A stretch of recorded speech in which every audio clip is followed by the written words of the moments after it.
Pues nada, buenos días. Este es el bocadillito de hoy que voy a elaborarme. Realmente ya me he comido una loncha, el tema es que se me ha olvidado hacerlo aquí con el aceite de ginés para que empape. Así que nada, aquí va el almuerzo que voy a hacer hoy.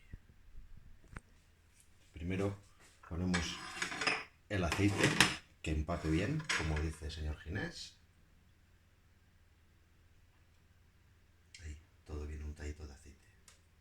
Que empape, bien empapaico.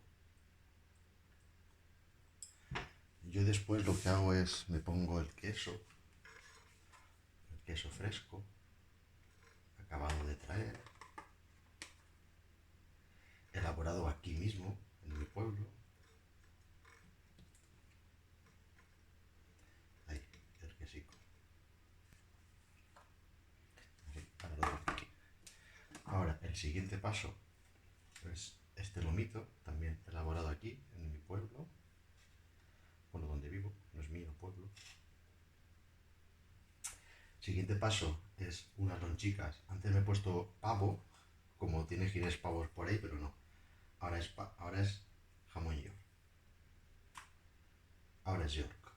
Y luego, para finalizar, como no, no tiene que faltar las lonchicas de jamoncico.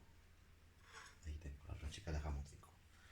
Como soy chichonero, igual que Ginés, igual que el otro día vi el vídeo también que Ginés está con Omar comiéndose jamón, pues igual.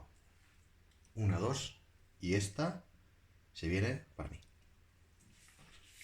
Pues nada, este va a ser mi almuerzo de hoy.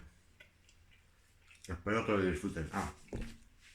Y un zumito de naranja para ir para empapar. Pues nada, buen provecho.